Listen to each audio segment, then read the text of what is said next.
Welcome to Get the Facts, the program that provides you with information on government's policies and initiatives. I'm Theodore Henry. Transforming Education for National Development, TREND, is a new initiative being implemented by the Ministry of Education and Youth. Its focus is to position Jamaica to become a more globally competitive nation.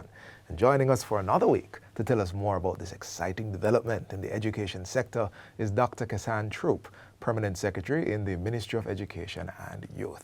Welcome to the program, Dr. Troupe. Thank you for having me again. Yes, again. Let's jump into TREND. Let's jump right back into TREND. Now, we have spoken a bit about it. We spoke about some of the goals of TREND. Yeah. Now, I'd really like to hear what has been done so far. Wow. We have been looking at the 365 recommendations, and we sought some technical support through the help of a consultant to go through the report and to help us to develop what we call a transformation implementation plan. Right, to map the recommendations across 8 years, because clearly we will not be able to do everything all at once. So we looked at the short term, and we are in the short-term phase now. We are looking at 145 of the recommendations within the short term. And the short term will see us taking about 3 years. Then, of course, we have our midterm and our long term that will take us up to March 2031. So we have about 8 years to get it right. Right? We have several what we call outputs and inputs, but more so we're looking at the outcomes. So what is it that we want at the end of the 8 years? How will you judge us? How will Jamaica judge us to say, did we do this well? And we're trying to make it simple, because we can't tell Jamaica about 365 recommendations and all the 7 pillars every day, but we're trying to make it simple. So one, we have to be able to move our numeracy and literacy rates. Right now it's not impressive. I think our literacy rate is about 64.7%. This is across the sector? Right, from coming out of our grade 4 literacy assessment at this time. We were further along prior to COVID, but the COVID effect is upon us. So we have taken it to about 86 in the past, and we have declined somewhat. We have to take that up, and we are hoping, and we are working hard. We have committed to a rate of no less than 92% by 2031, right? That's our goal. Tremendous, but I think we owe that to our children, that nobody should leave the sector with nothing less than that, you know. And we're thinking about moving our numeracy from, right now it's about 63.4%. We want to move that to a minimum of 78%, because it's a harder task. Right, numeracy meaning mathematical abilities, you know. We owe the country that, we owe Jamaicans that. So we have to move our numeracy and literacy rate. We also want to see the readiness of our learners for higher education and the world of work improved. Right, that really speaks in the report, the quality of our education. What's happened to our learners after 7 years of high school, after 6 years of primary schools, after 2 years? The output. You know, are more so the outcome. So we call it the ultimate outcome. We want to see all our students, you know, achieving at least 5 or more certification, including math and English, and a skill subject. And you will see the TVET coming out right there as part of the pillar. We are way below that mark now, but we owe it to our students to get them ready for higher education. We are also contemplating what we call holistic education. So it's not just the academics, but we still have to get our students rounded. Civic pride, right? Our skills in terms of life skills, decision making, problem solving, conflict resolution. You see the videos going around. I know our society is very conscious about what's happening in our schools. So we look at the spiritual development, the moral development of our learners. That's a big indicator for us. We have to see a flip of our society. Or are we coexisting as a country? The crime is very high. We are relying on the quality of education to change that. Dr. Troupe, I want to interject here. 8 years, those 300 and odd recommendations, right? How much is all this going to cost? Billions. Oh, wow. Billions, especially in the pillar of infrastructure. We didn't talk about it, but a significant sum in the estimated cost for transformation really is about the infrastructure. We have to improve the learning environment of our education system. Our schools that are not looking 21st century. People tell us we walk into our primary school and we feel like we walk into the past. You know, people say, oh, the place look the same way as when I graduated 30 years ago. Your parents can. We have to bring the cutting edge into the classroom. So infrastructure is a major part of the transformation. It's a pillar of its own, but it's a very expensive pillar because we have to renovate, change out the windows, for example. We have to put the labs. Right now, our primary schools don't have labs. We have 767 public primary schools. And so that kind of infrastructure is going to take a significant cost. Our high schools, the labs have to be retooled and upgraded, and the teachers have to be trained. In a couple of years from now, CXC, that is our major examining body, will be going e-testing. So no longer will the students be sitting in a room with paper-based. So we have a responsibility to improve the infrastructure in our schools so Jamaica will not be left behind. You brought us up to the secondary level, but I know one of the pillars is the tertiary sector. So give us something on that. Yeah, Patty is saying, Ministry of Education, the system has to be coordinated. The tertiary sector has to be coordinated. We have to be absolutely certain that the sector is serving the government's strategic priorities. So it's a little like the challenges with the early childhood sector. Yes, there are many programs. Many of them also doing the same programs. Right? So they're tripping over themselves. They are competing for the same people. But we can look at our niche. Each institution has a strength, right? We have to support that. We also have to look at what the country needs and restructure our sector to respond to the needs of the country. So the graduates are actually coming out to serve the development of the country and to advance the transformation of the country. Right now, that needs to be coordinated. We need the higher education policy and the Higher Education Act. We also need to look at the funding structure for higher education. You hear the young people crying out, it's expensive, we can't stay, and it's impacting the retention and the graduation rate at the tertiary sector. So we have a lot. You also heard from the report that we need to redirect some of the funding to the early childhood from the tertiary, but there's an outcry against that. So that's something we have to do more consultations about. But we have achieved a lot. So right now, the JTC bill is going through Joint Select. Right, that will impact the teaching pillar, professionalizing of the teaching profession. That will see us registering our teachers, licensing our teachers like lawyers and nurses. That will see our teachers constantly retooling and upgrading. Professionals. You know, and definitely that will roll down to better teaching and quality in the system. We have to look at how we attract qualified persons into the profession, the best minds into the profession, so the quality can be raised. For infrastructure, we have built out a number of our schools. Oh, hold on, Doc. I have to stop you at infrastructure. This is going to be a big one, and we're going to go to a break right now. Please stay with us. We're talking about trend.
Welcome back to Get the Facts. We're continuing our discussion on transforming education for national development. Trend.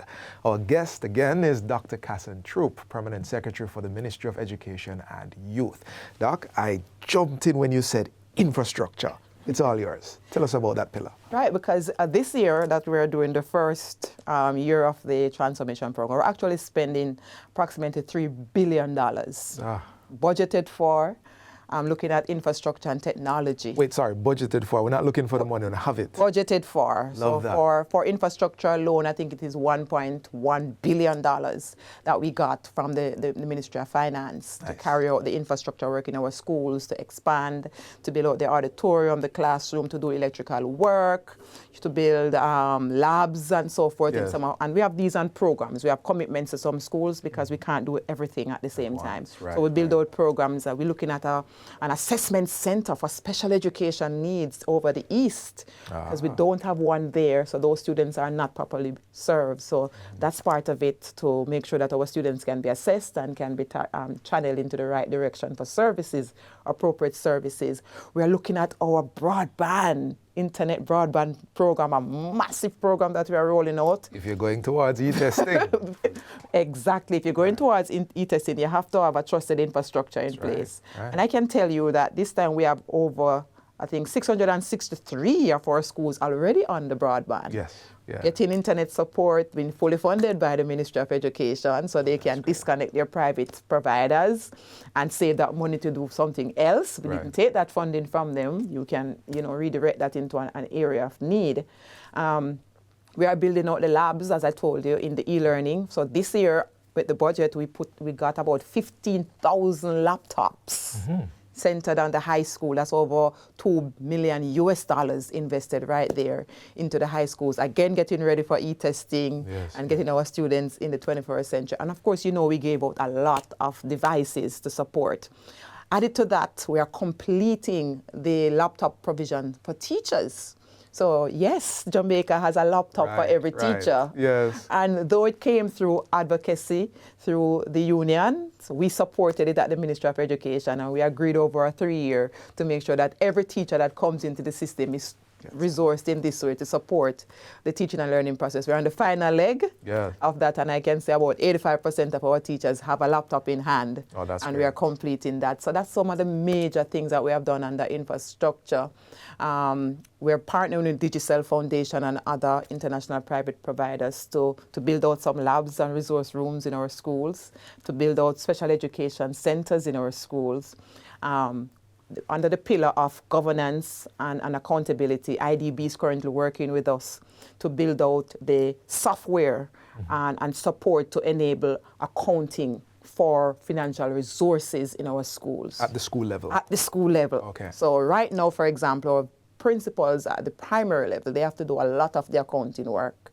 And so they have said to us, under transformation, can this be taken away? We want to focus on teaching and learning.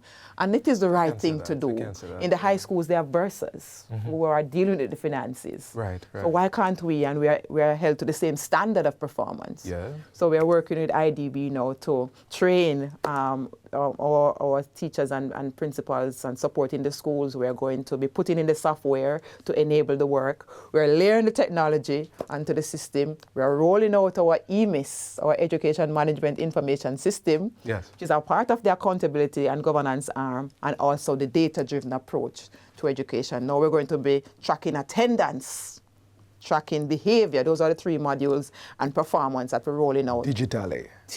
Yeah. Dr. Troupe, when I asked you how much this is going to cost, you said billions without missing a beat. And I want to touch on that for our final pillar, finance. What is expected to happen here? Well, there's a within the sector, there's a view, and it's an honest view, that we need more resources to resource the sector. We need to look at the early childhood, as I said to you before. We have to move that percentage support that we are pushing into that sector. There's a call for the operations of the school. The principals will tell you that our grants have been fixed for a long time, and inflation has eroded the value of that. So operationally, we need more.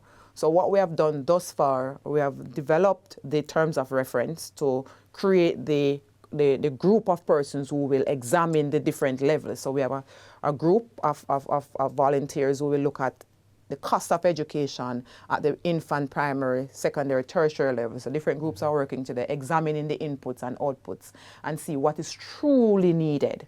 And then we're going to look at how we're going to do that. So the tertiary sector, for example, they are looking at some factors that should be considered in how we fund them. For example, the teachers' colleges are saying you need to give us resources for maintenance. You need to look at a variable for research, because how are you going to grow and be on the cutting edge if we're not doing constant research? You need to look at academic support, student support. So they've come up with some variables because we have started the consultation already. We need to look at the infrastructure within the colleges as well. The report pointed out that we build these institutions for years, but the maintenance of the institutions, so financing that, financing the programs, you know, do we share? Do we have parents get involved? Is it a fully funded arrangement? Do we look at what the country needs and prioritize those programs? Decisions on that, right? Right, and then other programs can. So it's a robust conversation that we have had to have. We have to have over the period. We want to have it within the first 3 years, because which we are now within. Anxious. Yes. So we're coming to close the first year, and these are the structural things we are doing so we can start having the personal conversation, because those are going to be honest, brutal, and it means that we have to move with alacrity in response to what comes to the table in a realistic way too, because we can't fail our country. We can't take everything here and then at a cost of something else. We have to understand the implications of the bigger picture. But like for now, I can tell you that we are spending $163 billion in the first year. Oh, billions. Yes, yes. Right? We started out at the approval of $144 billion, and with the compensation review, we had to get about 20 billion more to compensate our educators. So it's a lot. So when I say it's a lot, you understand that this is just 1 year. And I believe by the time we start to work out the true cost and the operational needs, you should see that increasing over time. So Dr. Troupe, we're at the end of the interview, and I want to take us right back to the beginning. Just give us, our audience, give us the vision one more time. Trend. Trend, the ultimate outcome. Numeracy and literacy. We want to see a massive improvement in those areas. You will not be satisfied with anything less than at least 90% for our literacy rate. We have 92 in mind. We have to communicate that formally to the system. The numeracy rate has to move up, right? We're at 63.4 now. We want to take that to about 78% minimum. We want to make sure that all our learners who enter the formal system, that all our students, our babies, infants born into this country, they are into the education system. And once they are in, we want to see them completing their education system. So those dropouts, we have to pay attention to them. Where are our students when they are not in school? So the completion rate is a matter of importance to us. We want to see the readiness for higher education and the world of work. So what is it that you get at the end of your 7 years of education? That's important to us. We want to look at the holistic development of our learners, those what we call the soft skills, how patriotic we are when we exit the system, our civic pride, our care for the environment, our financial literacy. All of those things are very important to the rounded development of the learner exiting the system. So those are some key, what we call ultimate outcomes. After all the building of the STEM schools, after putting in the technology and the labs, after putting in the legislation, after putting in the governance framework, those are the inputs. Right? But the ultimate outcome, the success indicators that you will judge us by, really about the student, the learners. Can they read? Can they write? Can they move on to tertiary? Can they transition into the world of work? Are they completing their education? Are they rounded enough? And can they contribute to national development and transforming their own social and economic realities? That's what it is, transforming education for national development. Yes, it's an outcome and a long-term plan to trend education upwards in Jamaica. This has been Get the Facts. Our guest was Permanent Secretary at the Ministry of Education and Youth, Dr. Kasan Troupe. Thank you for watching. And until next time, I'm Theodore Henry. Take good care.